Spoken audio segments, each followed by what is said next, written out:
Hola, muy buenos, bienvenidos a esta capacitación donde, bueno, Olga Lubel va a compartir esto que ya venimos trabajando o venimos sintiendo de lo que es acercándonos al kilómetro cero en cuanto a la gastronomía, ¿no? Así que, bueno, agradecerles a todos por estar del otro lado, agradecerle a Olga por tu tiempo de brindarnos esta capacitación y siempre es un placer escucharte. Así que bueno, muchas gracias a todos y te doy la palabra, Olga. Bueno, muchas gracias, buenas tardes a todos. Gracias, Alicia, por convocarme nuevamente. Eh, Les agradezco que estén acá, un poco respondiendo al llamado de Kilómetro Cero. Entonces voy a empezar el encuentro de hoy definiendo un poco qué es la gastronomía de Kilómetro Cero. Eh, Cuando nosotros incorporamos productos a nuestros platos, ya sea para nuestro consumo o porque tenemos un emprendimiento gastronómico, muchas veces no consideramos, en general no lo hacemos, la huella de carbono que tiene este ingrediente. ¿Qué es la huella de carbono? El combustible que está incorporado justamente por el traslado que fue necesario realizar en ese producto. Quiere decir que si yo estoy poniendo en mi plato algo que viene de 1.600 kilómetros, 4.000 kilómetros, por más que ese producto sea de una alta calidad, tengo que pensar en el costo, que es en el costo de combustible, en el costo de polución que genera que yo tenga ese ingrediente. Entonces acá aparece la relevancia y el concepto que tiene el kilómetro cero para que yo pueda comunicarlo en mi carta, que pueda comunicarlo en mi restaurante. ¿Qué quiere decir? Que si yo tengo la posibilidad de realizar un plato con ingredientes locales, además de la calidad culinaria que tenga ese plato, además de la marca personal que yo le ponga por las características que tiene mi local, características que yo como chef, como cocinero, como cocinera, es poder comunicar en la carta justamente que estos ingredientes están obtenidos de economías locales cercanas. ¿Y por qué eso es importante? Porque cada vez más las personas, los turistas, los visitantes, ponen el ojo en esta variable ambiental, porque ya sabemos que la contaminación, ya sabemos que la depredación no puede continuar. Entonces muchas veces nosotros no somos coherentes con esto que decimos y por otro lado no vemos la conexión que tiene una cosa con otra. Uno dice, sí, bueno, a mí me interesa la ecología, pero yo la verdad que tengo una cafetería. Y uno piensa que son cosas aisladas, que van por canales paralelos. Sin embargo, nosotros, y ya hemos tenido la experiencia acá con el ministerio de dar una capacitación que tuvo de gastronomía sustentable, muy buenas repercusiones y cambios reales en las cartas, de poder incorporar esta variable ambiental. Entonces voy a tomar como ejemplo, bueno, voy a tomar como ejemplo una experiencia que hay en Salta de la red Alimentos por el Buen Vivir, la red Sumac Causay, que son consumidores que se pusieron a pensar en cómo incorporar, porque había muchos cocineros, cómo incorporar en sus platos la posibilidad de tener productos locales sin tener que contactar a cada uno de ellos, porque a veces este es el cuello de botella que nos plantean los establecimientos gastronómicos, que vamos a ir desarrollando este tema en la charla. Por ejemplo, la estacionalidad. ¿No es cierto? Que, bueno, yo tengo una carta que no la puedo estar modificando todo el tiempo. Volvamos a hablar de la red. La red Sumac Causai, la red Alimentos por el Buen Vivir, es una iniciativa que parte de consumidores y que quieren reducir la intermediación. Funciona solamente acá en Salta. Es un invento salteño. Por ahora funciona en Capital con 11 nodos que entregan pedidos en base a los pedidos de los consumidores que hacen abriendo cada 15 días la oferta de productos. ¿Y qué ventaja tienen estos productos? Que son los que los productores tienen para ofrecer en el momento óptimo de la cosecha, de la estacionalidad. Entonces, en este momento, la red Sumac Causai ofrece casi 100 productos que van desde plantas para hacer infusión, harinas agroecológicas, quesos de cabra, vinagres.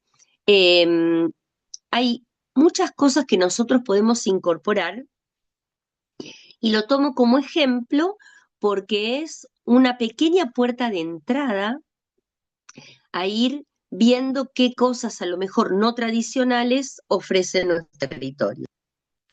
Porque a veces unimos Salta a una determinada paleta de platos, ¿no? Entonces está el locro, la humita, el tamal, la cazuela de cabrito, y medio que no hay, por supuesto que hay algunos platos más, pero siempre nos movemos sobre variaciones sobre ese tema. Pensemos que Salta es una de las provincias que tiene mayor variedad ecosistémica. ¿Qué quiere decir esto?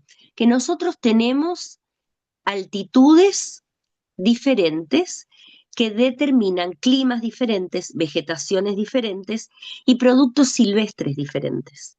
Entonces, cuando nosotros hablamos de tradición salteña y la unimos necesariamente a los valles calchaquíes, que sí, por supuesto, confieren identidad a nuestro territorio, no debemos olvidar que nosotros tenemos la selva también acá en Salta, donde podemos encontrar productos que también son muy ricos para incorporar en nuestros platos. Entonces, la primera sugerencia, el primer ejercicio es que los establecimientos traten de tener relación con productores cercanos. El productor puede no ser de gran escala, pero nos puede ofrecer algún producto que nosotros podamos añadir en nuestra oferta. Y también he visto, producto de esta capacitación que yo les mencionaba hace un ratito, que eso empieza a también generar derivas turísticas. ¿Qué quiere decir eso? Sabemos que el turismo en este momento no está pasando por un buen momento debido a múltiples factores. Uno es el precio competitivo relativo respecto de otras plazas. La situación económica en la Argentina hace que el turismo interno también esté un poco deprimido. Entonces nosotros tenemos que ver, bueno, ¿qué hacemos? ¿No es cierto? Porque nuestros establecimientos continúan y tenemos que ver qué estrategia nos podemos dar para poder continuar poniéndole creatividad al mismo tiempo que sustentabilidad. Y esta es una variable muy importante. Entonces, cuando nosotros nos ponemos en contacto con productores cercanos a nuestro establecimiento y podemos reflejar esta alianza en nuestra carta, la experiencia nos dice que eso luego genera un impacto en el turismo local. ¿De qué manera? Nosotros podemos, al mismo tiempo que le compramos a este productor, ir preguntándole si tiene la posibilidad, a lo mejor ya lo hace, de que abre su finca a visitas de turistas o de huéspedes que tengamos en nuestra hostería, en nuestro hotel o que hayan pasado por nuestro restaurante. Eso va generando alianzas locales que van a redundar en otras estrategias también, no solo vinculadas al turismo, sino también en la sostenibilidad en su conjunto que está relacionada con la salud de los territorios.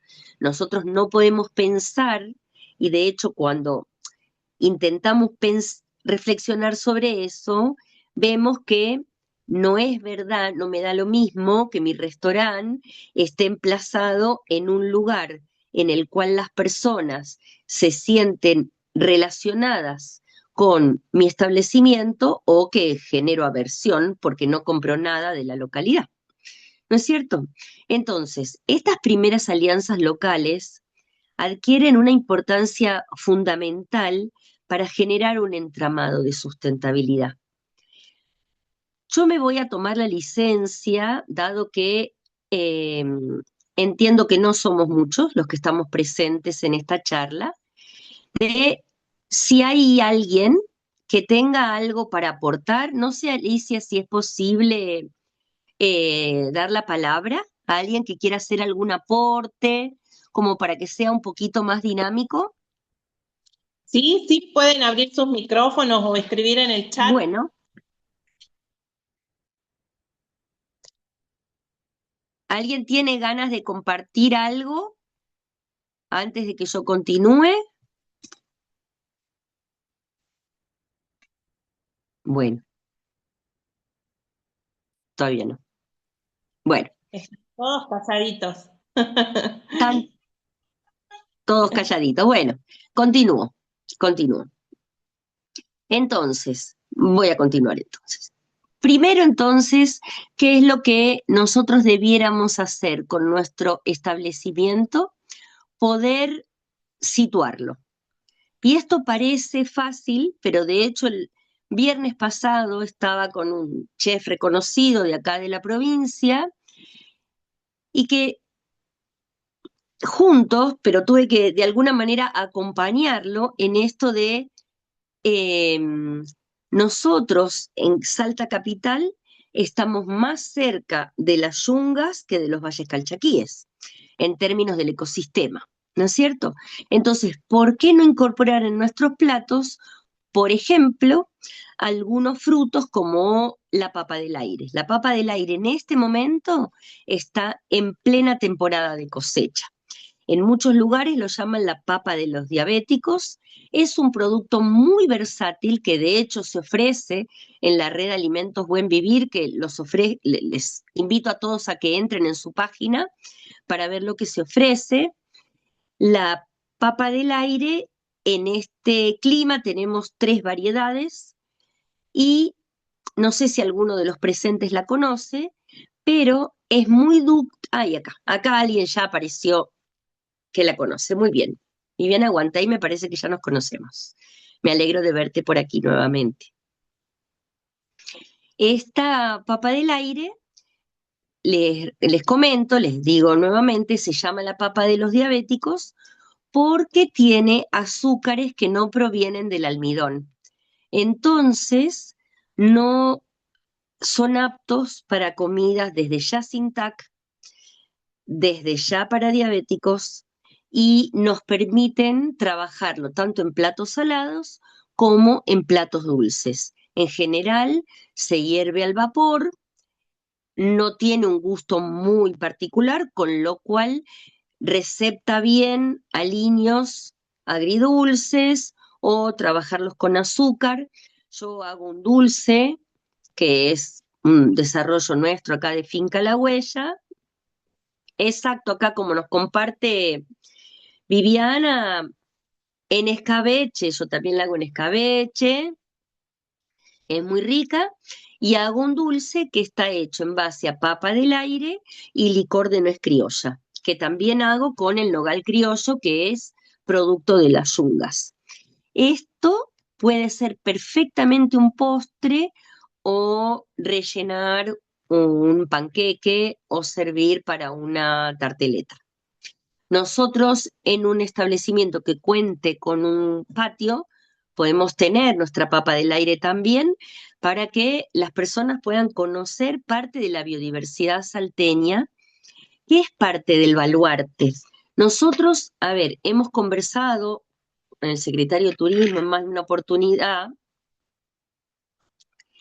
eh, de que la experiencia turística, cuando nosotros tratamos de homologarla a, a experiencias internacionales, va perdiendo su anclaje local, ¿no es cierto? Porque una persona que adentro de un local ya no distingue si está en Salta Capital, está en Buenos Aires o está en Río, mira, jugo de Quirusilla, te voy a dar la palabra en un ratito, Viviana, para que nos vayas contando tus recetas también.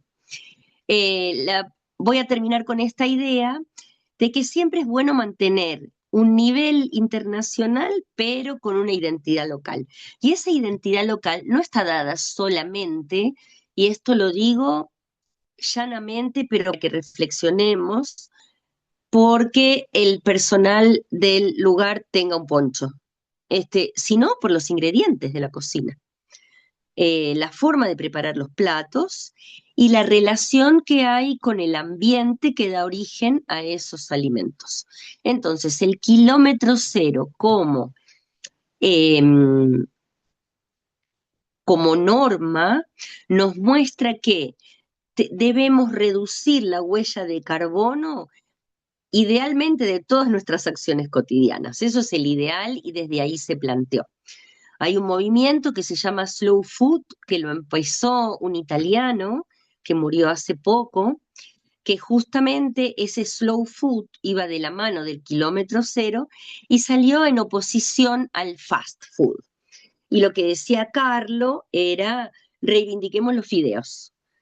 Era un italiano, entonces él decía, nuestra comida es esta, que la podemos sofisticar, pero es parte de nuestra identidad. Entonces, nosotros en Salta todavía debemos mirar más en términos culinarios al Chaco salteño y a los bosques de altura, por ejemplo, en la zona de los toldos, que ahí tenemos las yungas francas, tenemos la papa baluza, que se consume muy poco, pero que antes formaba parte de la obtención de carbohidratos. La papa baluza, bueno, justo les hablo de dos papas de casualidad, pero bueno, cuando hablamos solo de papa andina, nosotros en Salta tenemos una gran variedad de papas que incluye las papas tropicales y las subtropicales. Entonces, incorporarla a nuestros platos genera un valor adicional. Nosotros podemos poner esa información en la carta, poniendo fotos de las plantas, poniendo fotos de los ecosistemas a donde se desarrollan y poniendo también las características ecológicas que tienen. Nosotros vemos que cada vez más las personas se interesan por eso, porque todos sabemos que sin sustentabilidad no hay posibilidades de que esto continúe. Entonces, ese compromiso no es más una opción. Y esto lo digo así de manera taxativa. Debemos ponerle ganas, creatividad y decisión a este tipo de acciones adentro de nuestras cocinas. Ahora no sé si Viviana, ¿querés compartirnos algo?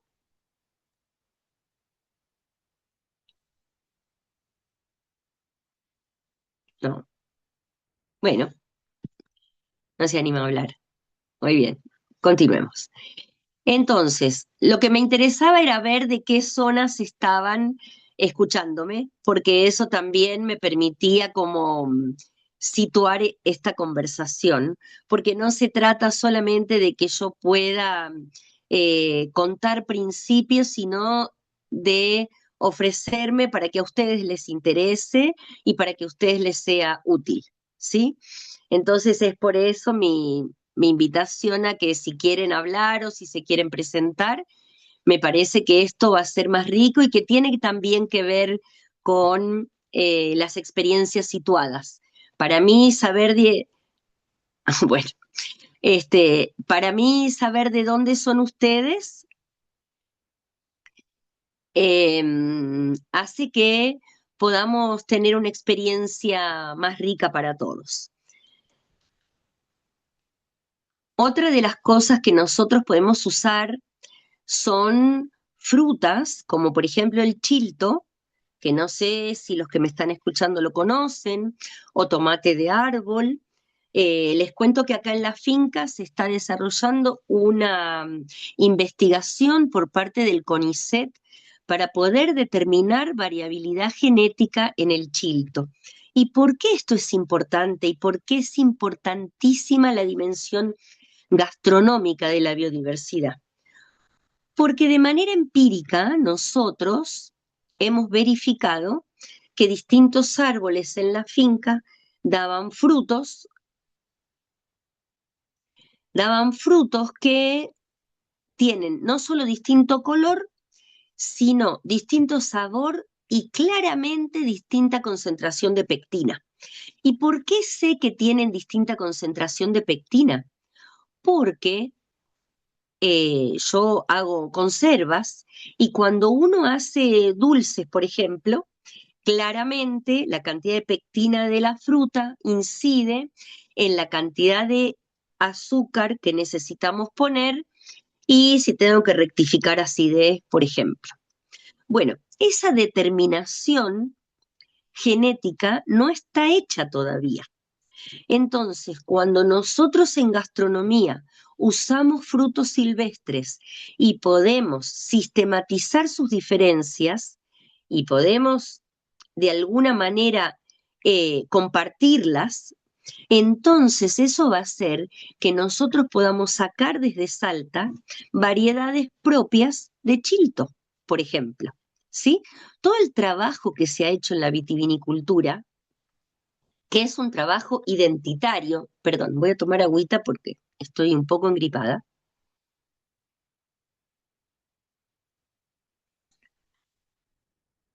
Todo ese trabajo que se ha hecho en la vitivinicultura, digo, no sea desde ya porque genera una cantidad de trabajo, que seguramente el chilto no lo va a hacer, no estoy diciendo eso, pero sí esa investigación que podemos hacer con las distintas variedades salteñas le va a dar contundencia también a nuestros platos. ¿Por qué? Porque después esas frutas, esas variedades, tienen sus nombres. Pensemos que las variedades de uva también han sido bautizadas por su denominación de origen y también por su desempeño. Entonces, todavía eso está por hacerse, ¿sí? Cuando nosotros usamos el suico, no sé si alguno de ustedes lo conoce, acaba de terminar la época en esta zona del suico. El suico en Perú se usa como un pebre, como un aliño para un guiso de porotos. Acá perfectamente se podría usar para un locro, para unos crostones. Es una planta con muchísimo carácter, es silvestre, además de tener cualidades medicinales, es hermosa, es muy aromática, y nosotros no la usamos, no la incorporamos en nuestra carta. Pero piensen en la cantidad de ingredientes que yo ya les compartí, que además son de bajo costo, de muy bajo costo, y que, mmm, bueno, acá estoy, mira, Sofía, tenés muy buena razón de haberme sugerido, miren, eh, no tengo ahora, pero lo que sí para satisfacer sus necesidades inmediatas, justamente en el Instagram de Finca La Huella, porque es lo primero que se me ocurre, por eso los remito ahí, acabo de divulgar un video sobre la papa del aire y sobre el chilto. Así que ahí pueden mirarlo. Ahí hice uno cuando vino la gente del CONICET y luego en la papa del aire porque me interesa difundirlo. Pero eso es lo primero que te puedo dar. Perdón que no lo tenía hoy, tendría que haberlo hecho, no lo hice. Disculpen por eso. Bueno, vamos viendo también el quimpe, por ejemplo. El quimpe bueno, en Salta lo usamos como una planta medicinal, que se usa desde tiempos remotos, pero es un mastuerzo. Como le corresponde al mastuerzo, tiene un gustito picante igual que las mostazas. Lo podemos incorporar también en una ensalada de hojas verdes para darle un gusto picante, una personalidad distinta a un plato.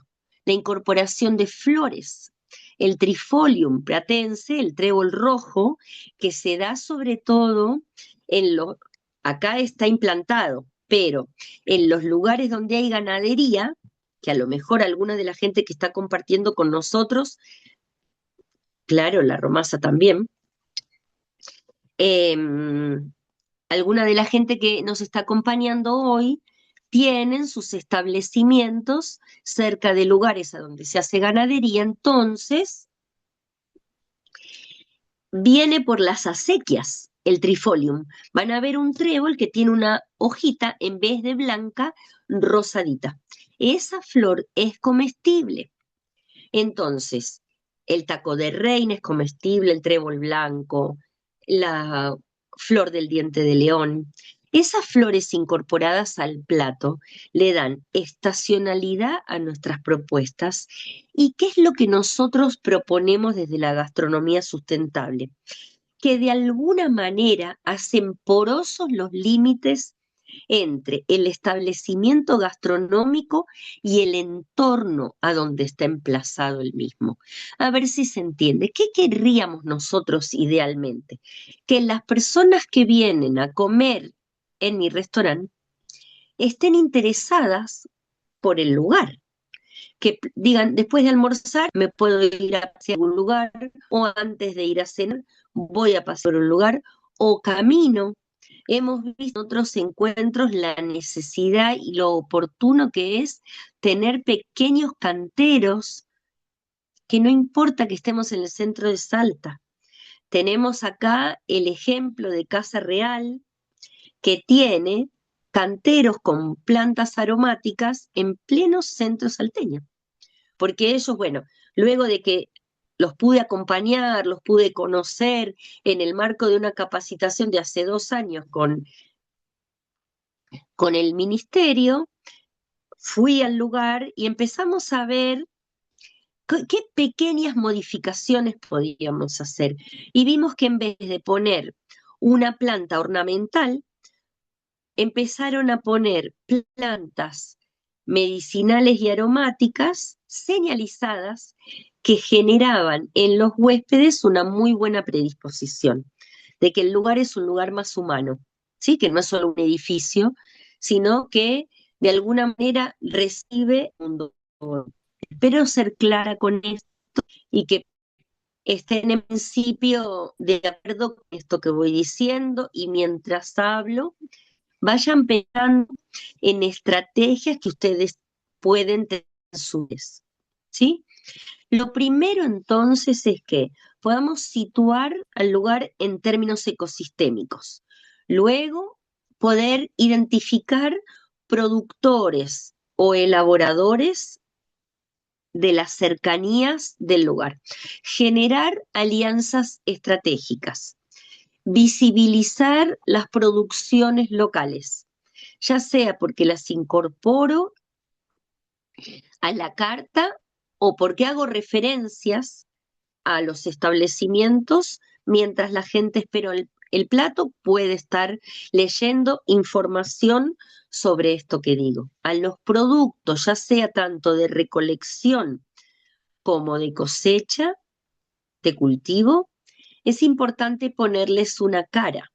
Nosotros vemos que hay incluso restaurantes de alta gama que están incorporando estas prácticas. Antes, en una mirada a lo mejor un poco más, eh, ahora ya es antigua, pero en su momento fue moderna, del turismo, era esta cosa mucho más impersonal de grandes ciudades, donde cada uno, cuanto más anónimo fuera la trazabilidad del producto, era mejor. Ahora se sabe que los visitantes cada vez quieren más eso. Fíjense en cómo han cambiado las etiquetas de los vinos, cómo han prevalecido más también las pequeñas bodegas, que en un momento no tenían llegada.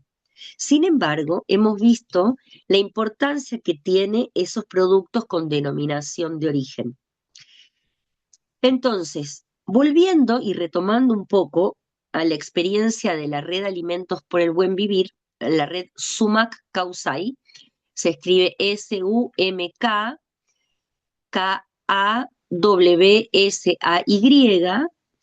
esa red congrega muchos pequeños productores de distintos lugares de la provincia y también de cooperativas de algunos otros lugares del país en cosas que no producimos acá en Salta. Entonces, fíjense, una persona que llegó a través de que yo le comenté cómo funcionaba la red, empezó a hacer catas de mieles. En un lugar a donde daban merienda, uno dice, ofrezco miel. Bueno, pero la miel, según la procedencia, tiene un gusto diferente. ¿Por qué nosotros logramos distinguir un dulce de durazno de un dulce de ciruela y no mieles de distintas provincias? Entonces, si yo tengo una casa de té u ofrezco meriendas o desayunos, tengo la posibilidad de incorporar en un gesto muy sencillo 3, 4 tipos de miel. Eso va a generar curiosidad en el comensal, va a generar cierta simpatía, la posibilidad de estar cerca del elaborador, o por lo menos que yo pueda referenciar que esta es una miel del Chaco salteño, esta es una miel de las Yungas y esta es una miel de Cachi. Yo les puedo asegurar que el gusto de la miel es muy diferente. Y también vemos la importancia que tiene que de a poco vayamos a ser más sensibles con la función que tienen las abejas en nuestro planeta. Es decir, nosotros podemos disfrutar de un desayuno, en una merienda, mientras sabemos que estamos apoyando a apicultores. La apicultura en la provincia de Salta es una actividad en continuo crecimiento. La apicultura en la ciudad de Salta, en la provincia de Salta, tiene un grupo de mujeres apicultoras muy interesante, que también entonces nosotros, a través del apoyo y la compra de esos productos, generamos arraigo rural. ¿Y por qué es importante? Y ustedes se preguntarán, ¿por qué esta señora me está hablando de arraigo rural si yo tengo un restaurante? Bueno, porque nosotros sabemos que la producción agropecuaria depende en gran medida de la población rural. Y en la medida en que haya migración hacia las grandes ciudades, va en disminución esa población, con la consiguiente pérdida de actividades agropecuarias, de conocimientos de manejo, de biodiversidad, no solamente vegetal, sino animal, y también que nosotros cada vez, si se pierde la población rural, vamos a tener que ir cada vez más lejos en búsqueda de nuestra producción. ¿Se entiende esto que digo? Y acá también algo que está muy vinculado al kilómetro cero, que ya lo vimos en otras conversaciones vinculados al turismo, que es tangencial, pero les comento cómo tiene muchas derivas esto que estoy diciendo. En la medida en que la población rural con sus conocimientos se va perdiendo y se van perdiendo esos manejos, ustedes saben que se han perdido, por ejemplo, la cantidad de ovejas con distintos tipos y colores de lana que había en nuestra provincia. Producto de que, por ejemplo, a lo mejor una comprensión equivocada en su momento de los deseos del turismo hizo que se le diera prevalencia a la lana blanca que luego podía ser teñida. Pero se fueron perdiendo, porque esto es algo que tiene que ver con la dominancia genética, que también es súper interesante, Se van perdiendo las ovejas negras, con toda la connotación que eso lleva. Nos vamos haciendo todos más iguales cada vez entre nosotros. La pérdida de las ovejas negras hace que nosotros cada vez tengamos rebaños menos ricos en variación de colores. ¿Se entiende? Entonces, pequeños gestos vinculados al arraigo rural derivan en mucha riqueza que también tiene una, un componente de riqueza en el turismo. Y yo quiero ser enfática con esto que estoy diciendo, no aburrirlos para nada, sino ver que el gesto cotidiano, la confección de nuestras cartas, están directamente relacionadas con la sustentabilidad. Si yo trabajo solo con productos en lata, productos que vienen de muy lejos, el sabor, acá Viviana nos está compartiendo esto de que se perdieron los pellones negros, exactamente, que eso hacía a la riqueza de nuestro lugar en el mundo. Ahí vi también que había un estudiante de Catamarca, te doy la bienvenida, estudiante de turismo. Entonces es muy importante que aquellos que están estudiando turismo le den esa perspectiva. Y no quiero, como decía recién, ser, bueno, cansadora con esto, ni mucho menos, pero generar hábitos, conductas y estrategias vinculadas a la sustentabilidad son estrategias que hoy por hoy no tienen posibilidad de no ser tomadas en cuenta, ¿sí? Toda la política institucional de un hotel, de un establecimiento, tiene que llevar en consideración la variable ambiental, ¿sí?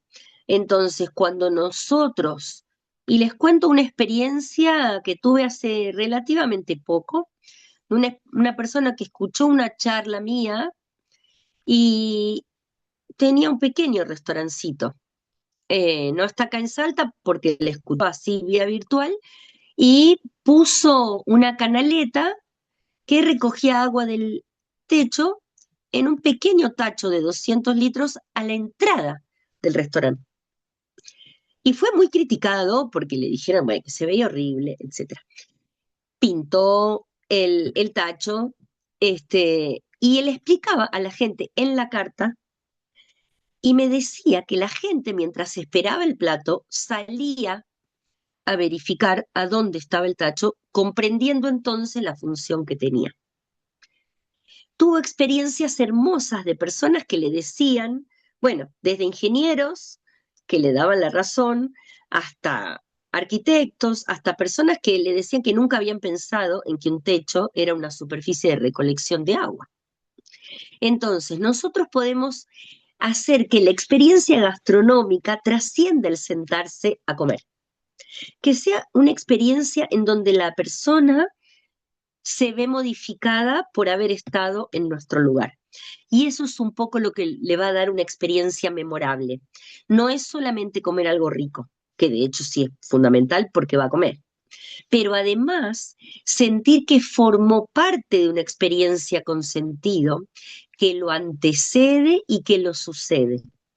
Que ese lugar se ha visto apoyado porque esta persona fue a comer y que ese lugar tiene ese plus.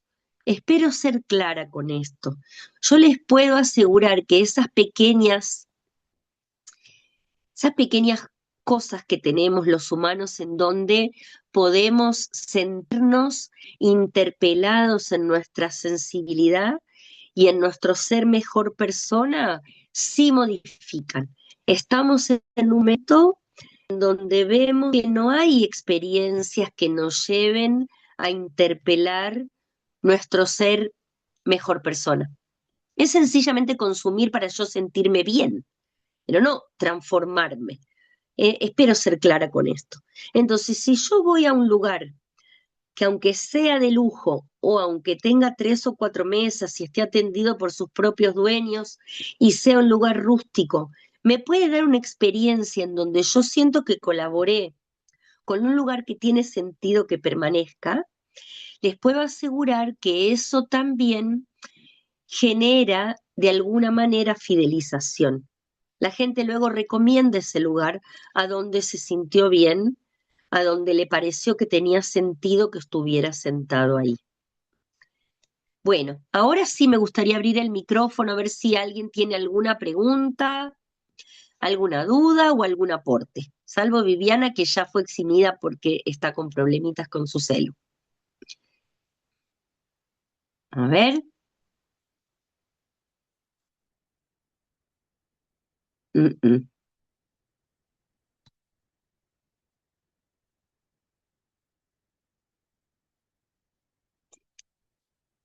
Bueno, bueno, continuamos entonces. Una de las, una de las cosas que tengo para compartirles, entonces ahora que ya dimos como ese pantallazo general, es cómo hago con mi carta. ¿Cómo hago para que el kilómetro cero se traduzca en acciones concretas, más allá de lo que dijimos recién de incorporar a los pequeños productores locales? Es generar una carta estacional que pueda dar cuenta de los cambios ecosistémicos que hay en el lugar. Por supuesto que requiere un trabajo extra del personal de cocina o de quien esté llevando adelante el diseño de la propuesta, pero ahí es donde aparece con absoluta contundencia la dimensión ambiental de mi propuesta gastronómica. Entonces, acá hay básicamente dos posibilidades para hacerlo y esto se está haciendo mucho en restaurantes en Europa. Es o yo planteo una carta exclusivamente para la estación en la que estoy, o muestro dentro de toda mi carta las propuestas que hay diciendo, en esta época del año te ofrecemos esto. Hay muchos lugares, pensemos también en este momento del mundo, ¿no?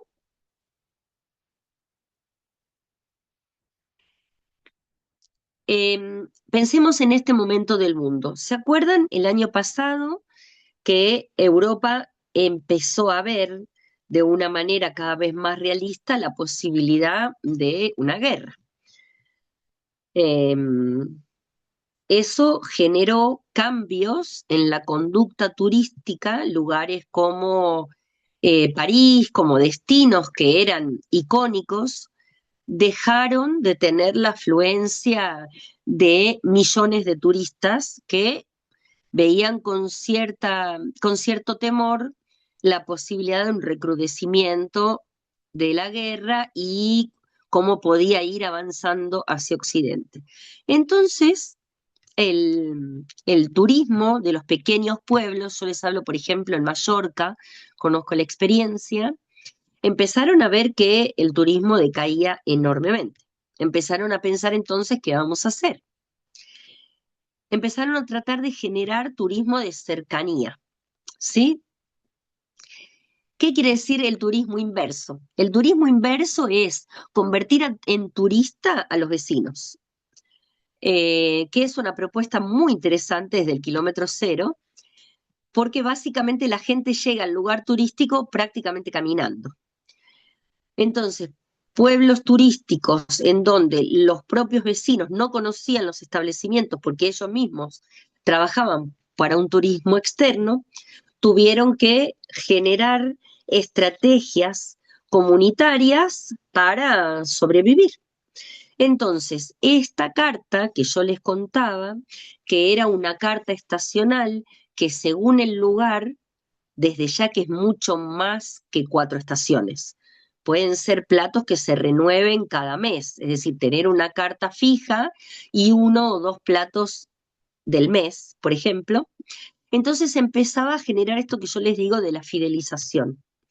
Empezaron a captar comensales que eran personas que iban una vez por mes para comer el plato de ese momento, que estaba vinculado con una floración o con una cosecha, o con la recolección de una planta medicinal. Ese tipo de estrategias iban generando también, además de alguna manera poder suplir esta cantidad de personas externas que no estaban yendo, también la relación con el ambiente. Porque si yo sé que esta flor que yo considero silvestre y un yuyito inocente empieza a tener un valor gastronómico, lo conservo, ¿sí?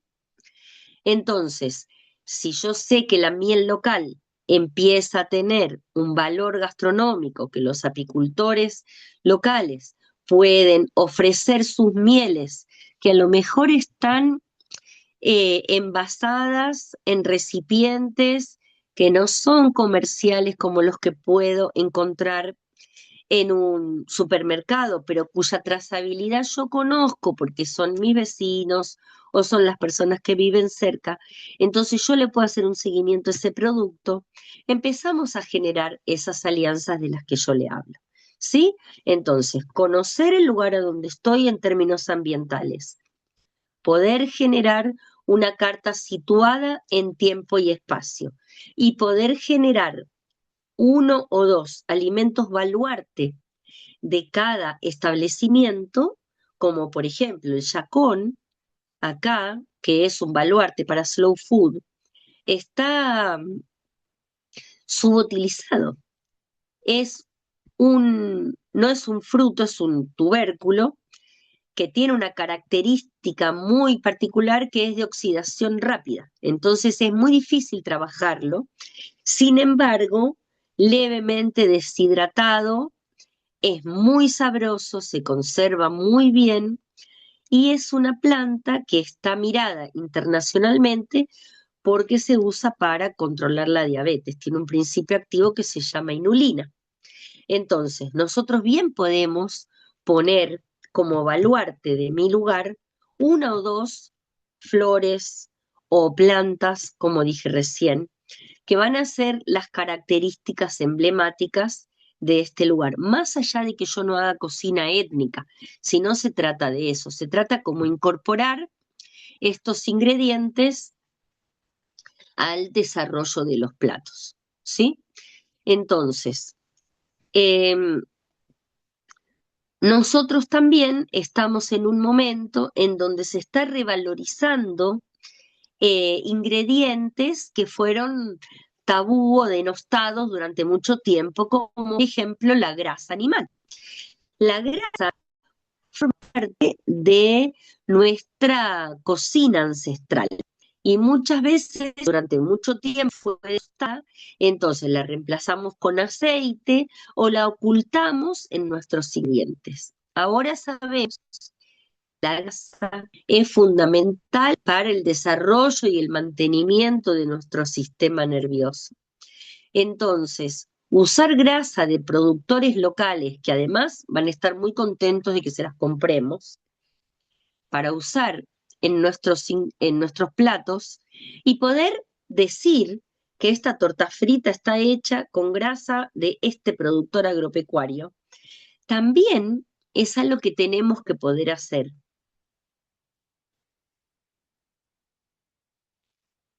Exacto. Mira, acá alguien habla de la doca, el diente de león. Ustedes saben que la doca, las semillitas de la doca se pueden fritar y usar como sésamo, espolvoreado sobre una ensalada o sobre un plato de pasta, por ejemplo, y queda muy rico. Eh, claro, nosotros tenemos que poder valorizar también todos esos ingredientes, porque cuando hablamos de Salta hablamos solamente de cocina andina. Y tenemos otros, yo vuelvo a repetir esto, tenemos una biodiversidad vegetal súper interesante. No sé si los que me están escuchando conocen la papa baluza. Eh, Voy a hacer un videíto para mostrárselas. Eh, lo, lo primero que se me ocurre es eso.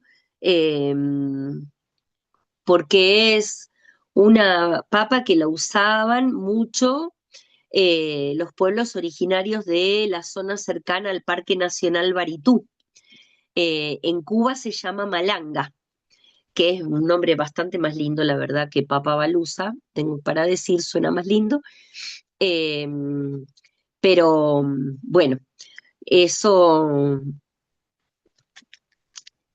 también, algo que no me quiero olvidar de decir, es en los platos nosotros hemos de alguna manera em, hecho prevalecer el gusto y el olfato por sobre la vista. Por eso les hablaba antes de la necesidad de poner flores en nuestros platos, flores comestibles, invitar a la gente a que las coma, explicarles que se comen, poner pétalos para que sea más fácil comerlo. Esto lo he hablado con algunos chefs. Cuando se pone la flor entera, la gente la corre en el plato y la pone al costadito porque no está acostumbrada a poner, a tocar con la mano parte de los ingredientes del plato. Eso es una frontera cultural. Capaz que en algún momento la podemos atravesar. Pero entonces la recomendación es poner pétalos, que entonces,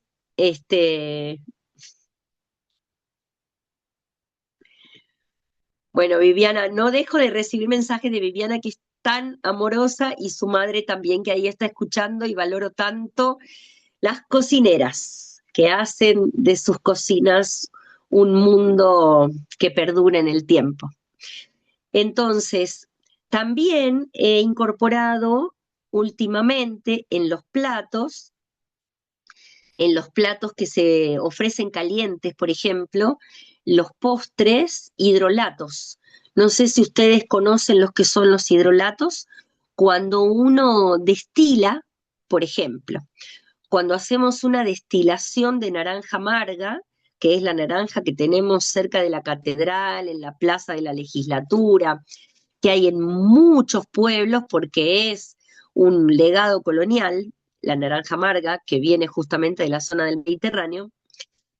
Cuando hacemos aceite esencial, un subproducto es el hidrolato. El hidrolato, como todos los aceites esenciales, son muy volátiles a temperatura ambiente y mucho más con un poquito de calor.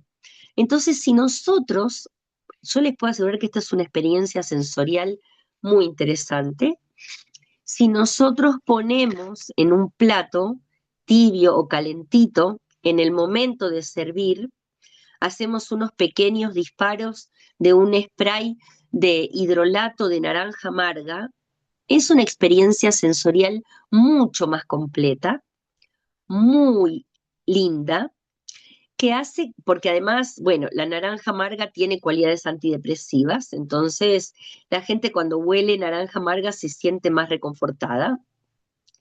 Entonces podemos incorporar en nuestra experiencia gastronómica eh, otros detalles, ¿sí? Del suico también se puede hacer aceite esencial y se puede tener un hidrolato. Se puede usar para rociar un panqueque con hidrolato de, de lavanda, por ejemplo. Entonces incorporamos al plato un, un panorama y un mundo mucho más amplio, ¿no? Que hace que las personas se sientan cuidadas, que les den ganas de quedarse más tiempo y eso completa nuestra experiencia. Por ejemplo, podemos también, ahora que cada vez tenemos más cafeterías y cafés distintos, saben que en Salta tenemos producción de café también. Increíble la cantidad de productos que tenemos. Eh, bueno, acá alguien me está preguntando sobre naranja amarga. Si están todos de acuerdo, voy a dar algunas recetas con la naranja amarga. ¿Les parece bien? Avanzo con eso entonces.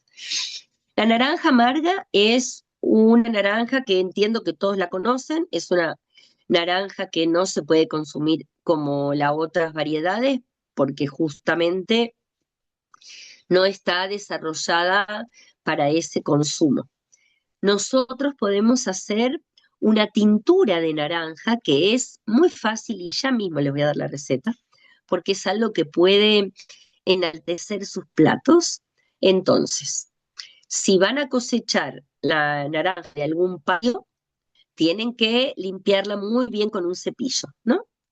Entonces, una vez que tenemos la naranja bien cepilladita, la vamos a pelar con un cuchillo tomando precaución de que es solo la parte naranja y no la parte del ollejo blanco, porque ahí residen pectinas, proteínas que la van a hacer, van a complicar la preparación. Entonces, una vez que tenemos todas esas pieles naranjas, las vamos a poner en un frasco de vidrio, apretaditas, y lo vamos a llenar con alcohol a 70 grados.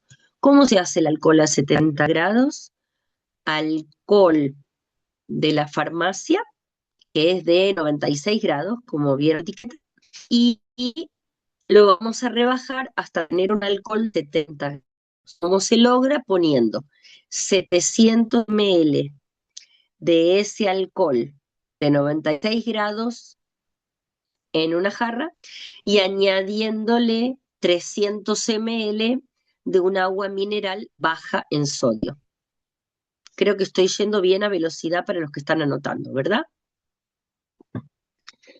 Una vez que logro tener las cáscaras, cubrir con ese alcohol, tapo muy bien y dejo 21 días en un lugar a la sombra.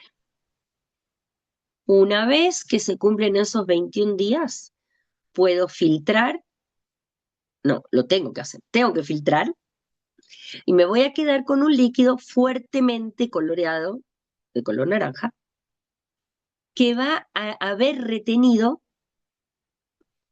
todos los principios activos de la naranja amarga. ¿Para qué me sirve esa tintura? Como saborizante natural, para hacer también un cafecito aromatizado a la naranja, que quede espectacular. Y también para poner en un spray. No es exactamente el hidrolato, porque el hidrolato se obtiene por destilación, para lo cual hay que tener una destiladora, pero esto es un preparado que puedo usar perfectamente para dar un toque a un plato y también para poner en un té digestivo al final de una comida. ¿Sí?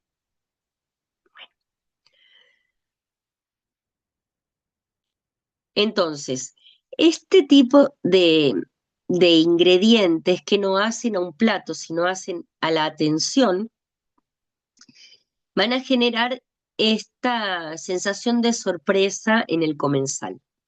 Y yo les, acá me preguntan si sería como una esencia de naranja amarga. Exactamente. Funciona igual que una esencia de naranja amarga. De hecho, eh, algunas personas, yo no sé nada de coctelería, les soy sincera, pero lo usan en tragos también. Tengan en cuenta que ya tiene 70 grados de graduación alcohólica, ¿no? Para los que trabajan con eso. Sí, sé que lo usan porque me lo han comprado y porque lo usan, pero yo desconozco porque soy abstemia, así que no conozco nada de coctelería. Es un mundo que me resulta ajeno. Entonces, continuemos. Permiso. Bien, entonces, nosotros podemos incorporar también parte de los elementos que tenemos cerca del lugar a donde estamos. Creería que muchos de ustedes tampoco saben que la flor del ceibo es comestible, que las hojas de la tipa son comestibles, que la drupa del nogal criollo, que es esa parte que recubre a la nuez, que a finales de febrero, principios de marzo, es blandita y que en algunos lugares sí se usa para teñir lana, también sirve para teñir ingredientes comestibles. Ustedes saben que si cocinan fideos convencionales, en un agua a donde se ha hervido drupas de nogal, los fideos quedan marrones. Entonces, nosotros podemos eh, darle esa dimensión lúdica también a nuestros platos, mientras, mientras le comunicamos a nuestros comensales que toda esa biodiversidad se puede comer. Esto es un poco el lema de mi tarea, que siempre lo digo: la biodiversidad hay que comerla. No puede ser un museo, no pueden ser un montón de papers a donde nosotros hablemos de la biodiversidad. Uno conserva lo que forma parte de su alimentación. Piensen cómo en nuestro continente, claro, acá Marta está compartiendo que con el nogal se oscurecen las canas, por supuesto, porque es la presencia de taninos. Entonces, en aquellos platos que necesitemos taninos, la drupa del nogal nos va a prestar un excelente servicio, ¿sí? Entonces, lo que decía recién es: piensen en cómo ha prevalecido el trigo en nuestro continente cuando nosotros en América no hacíamos pan, comíamos tortillas. ¿Y por qué hablamos de tortillas? Porque era una preparación de alto contenido de carbohidratos, pero sin leudar, porque no tiene gluten. Nuestra dieta era naturalmente sin TAC, ¿no? Pero, ¿por qué ha prevalecido el trigo? Porque lo comemos. ¿Y por qué ha ido en disminución el cultivo de quinoa, de kiwicha? Porque le hemos dejado de comer. Entonces, para que algo prevalezca, tiene que formar parte no solo de nuestra convicción, sino de nuestros platos. Y el llamado, la invitación, es para que cuando ustedes hagan un plato para sus comensales, puedan, a ver, acá alguien habla y sobre la modificación del trigo. Sí, el trigo en Argentina es modificado genéticamente porque lo permitió una ley. En varios países está prohibido la modificación genética, pero bueno, lamentablemente todo lo que hicimos en su momento, muchos de nosotros, para impedir la promulgación de esa ley, no tuvo mayores efectos. Acá agradezco esta acotación porque en la medida en que más personas estemos sensibilizadas y podamos darnos cuenta de, del daño potencial que tienen, porque además es desconocido, no sabemos cuál es el daño que tienen los productos genéticamente modificados en el largo plazo en nuestros cuerpos, ¿no? Eh, Porque además han sido modificados genéticamente para tolerar, por ejemplo, el glifosato. Y el glifosato, nosotros sabemos el daño ambiental que genera y los riesgos para la salud, como por ejemplo la incidencia de cáncer que hay en los lugares en Salta donde se pone soja con agrotóxicos. Entonces, estas pequeñas acciones, yo te agradezco mucho esta acotación que hizo Estela Maris, creo que haber leído, eh, porque cuando nosotros reivindicamos, Estela, sí, cuando nosotros reivindicamos la cocina salvaje, la cocina local, también de alguna forma estamos tratando de poner en valor los alimentos no modificados genéticamente que hacen a la sustentabilidad de la biodiversidad, que incluye insectos, abejas. Hablando acá de insectos, ustedes saben que en Salta tenemos una especie de abeja nativa que forma una gran familia en América que se llaman las meliponas. Las meliponas, Estela, sí. Gracias, Estela. Las meliponas son unas abejas sin aguijón que están en nuestra provincia, que generan una miel que ha sido aprobada por la ANMAT hace 2 años. ¿Y cuál es el valor ambiental de las meliponas? Primero que son una ternura, porque son chiquititas, no tienen aguijón, así que no pican. Para los niños y para los visitantes a un lugar, poder ponerse en la mano abejitas es una experiencia hermosísima. Se puede hacer captura de meliponas. También dan una miel de un altísimo valor nutricional. ¿Y por qué es importante la preservación de la melipona? Porque solo van a polinizar especies nativas. Cuando nosotros se dan cuenta de la riqueza que tiene la biodiversidad, la expresión y los modos de existencia que tiene un insecto, que tiene una flor. Cuando hablamos de una planta nativa, también estamos hablando de sus polinizadores. Entonces, la sustentabilidad, el kilómetro cero, tiene que ver también con los bichos del lugar, ¿no? Eh, entonces, todo esto se lo comparto para que veamos las múltiples aristas que nosotros podemos tomar para enriquecer nuestros platos, ¿sí? Para poder compartir eso, para poder aumentar la sensibilidad de quienes nos vienen a visitar, porque no es un eslogan el kilómetro cero, son prácticas. Y las prácticas de kilómetro cero en general son prácticas amables, les podría decir.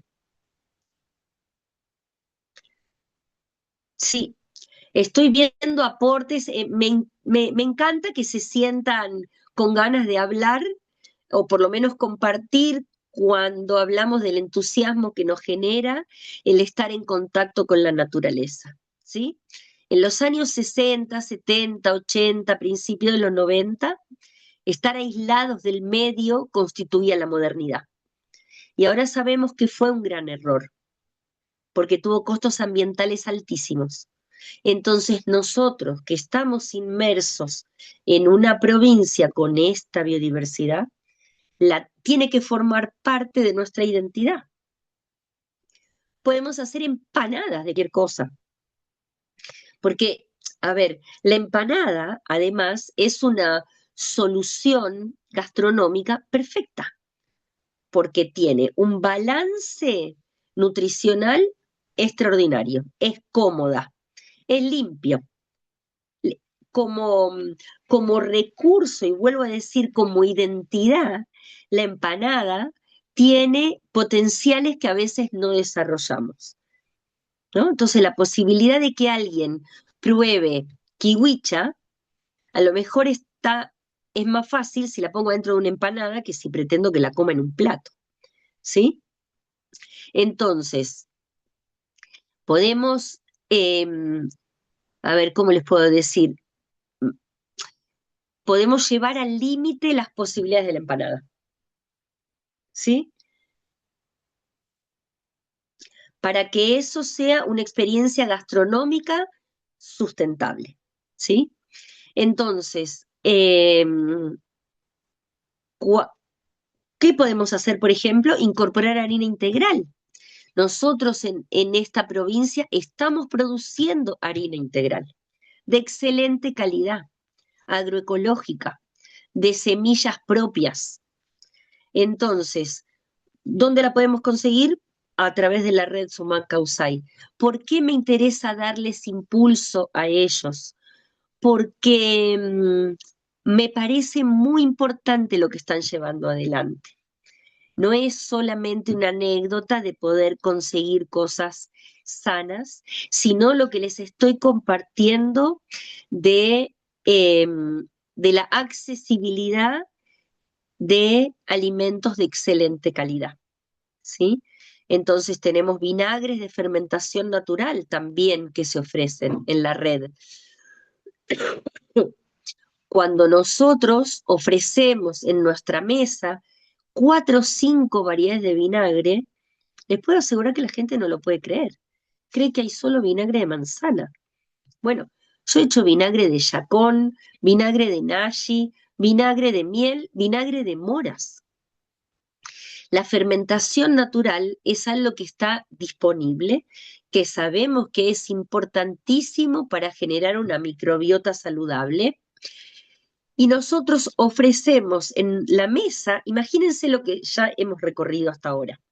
Tenemos una mesa en donde puede haber flores, en donde puede haber fotos de productores locales, en donde puede haber botellas de colores, porque los vinagres van a tener colores diferentes. Cada ecosistema va a tener un fruto particular que nos va a dar la posibilidad de fermentar, incluyendo podemos hacer vinagre de vino. El mismo vinagre, el mismo vino que a veces se pica, eso es un vinagre que lo podemos continuar. Sabemos la importancia que está teniendo en la cocina los productos fermentados y cómo se ha desmitificado esto de que son alimentos en mal estado. Por supuesto, tenemos que continuar la trazabilidad, ¿sí? Pero de por sí ya no hay sospecha como había hace 15 años. Entonces, nosotros, sin aumentar demasiado los costos, porque cada persona va a echarse 1 o 2 gotitas de vinagre, no más, le vamos a ofrecer una experiencia sensorialmente más compleja, en donde la persona puede interactuar con los elementos que ponemos en la mesa, generar curiosidad, interés, ganas de quedarse o de preguntar qué hay más allá, quiénes están. Bueno. ¿Alguien tiene algo para compartir? Yo cada tanto insisto porque, bueno, me encanta compartir. Hasta ahora han sido muy interesantes los aportes que han hecho. No sé si de los que están presentes, claro, en Orán, las manzanas las cosecharon en Orán, no, ¿verdad? Acá alguien habla de haber hecho sidra y luego vinagre, que es muy interesante. Se puede hacer vinagre con guayaba, que queda riquísimo. Ah, de mango. Claro, el vinagre de mango yo también hice. Es riquísimo. Vinagre de mango es muy frutado. El vinagre de guayaba también. Ustedes saben que en Tartagal todavía están esos mangos ahí en la plaza, o por lo menos estaban. Y es un recurso muy increíble. Entonces, tenemos que poder apoyarnos en estas elecciones. También, a ver, no sé si alguien más quiere aportar algo.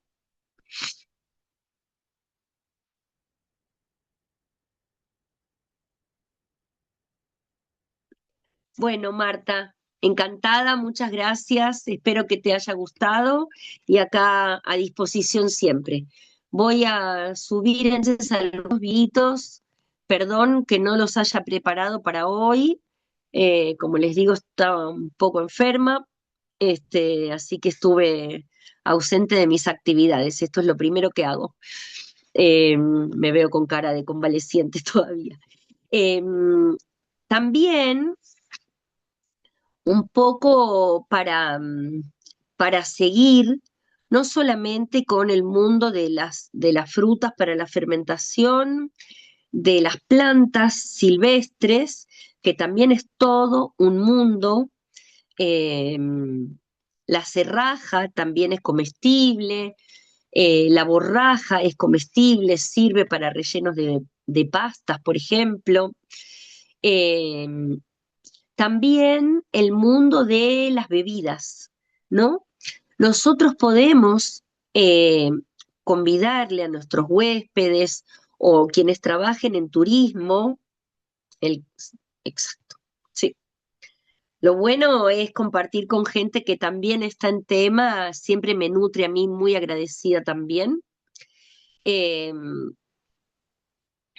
el mundo de las bebidas, nosotros tenemos la posibilidad de incorporar en nuestra carta infusiones frías que reemplacen a las bebidas gaseosas, ¿no?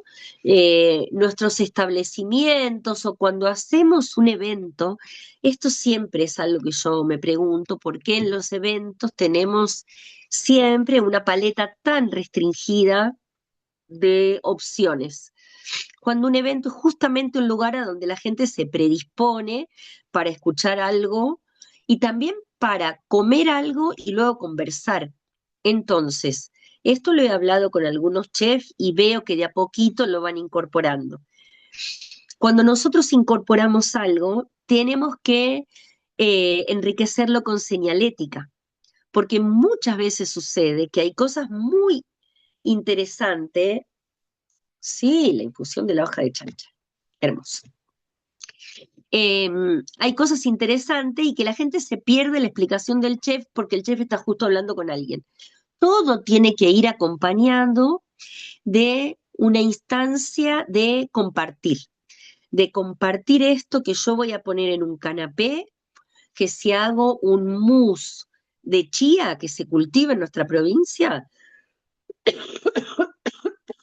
perdón, poder poner una pequeña foto del lugar a donde se produce, de quién lo produce o de la planta. Entonces, eso va generando interés. Y acá vuelvo a poner en consideración la incorporación de infusión no alcohólica. Sabemos que cada vez hay más gente que no tomando alcohol y está bueno reemplazar eso por algo que no sea una bebida industrializada.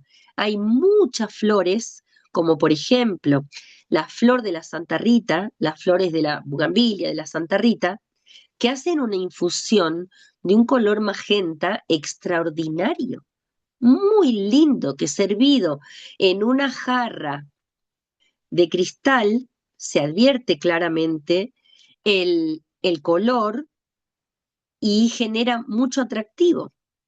Es algo que nosotros podemos ofrecer en vez de una bebida cola, por ejemplo, y que también tiene que ver con el kilómetro cero y también tiene que ver con nuestra cosa criolla, porque en la cocina criolla también había mucho de esto que luego se fue perdiendo, ¿no? Porque la Santa Rita está desde la época colonial en las casas de muchos patios de Salta y se usaba como remedio para la tos y también como infusión. Hay muchas plantas que generan una tonalidad especial en el agua y que nosotros podemos rescatar como parte del servicio que tenemos para ofrecer.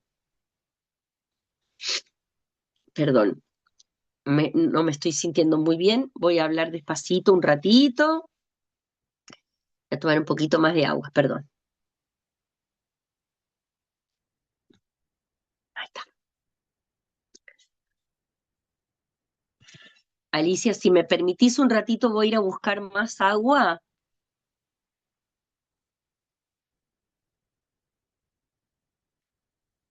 por favor.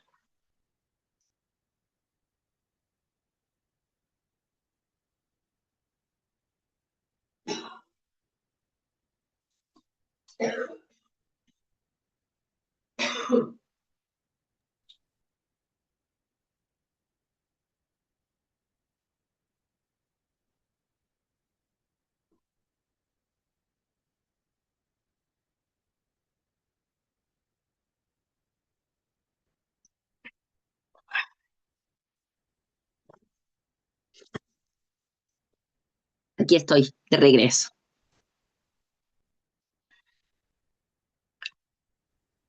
Bueno. ¿Estás bien, Olga? Sí, es que como hablé mucho, viste, y he estado como con mucha tos, siento que ya hasta ahora estoy medio así, pero bueno, tecito de borraja, Igual, estoy en eso. dale, igual Y me pone- cuando vos quieras, si quieres, lo dejamos y continuamos otra vez cuando tenga problema. No, no, creo que puedo seguir un ratito más. La verdad que no sé si voy a poder estar hasta las 8. Me estoy sintiendo un poquito mal. Perdonen a todos los que me están acompañando hoy. Pero bueno, esta gripe ha sido, bueno, inesperada como siempre, pero me ha tumbado. Así que bueno. Sí, Eh, cuando vos quieras lo cortamos, no te preocupes, Olga, es entendible. ¿Sí? nada, sí, sí, sí. Pero vamos a seguir un poquito más si les parece y les interesa.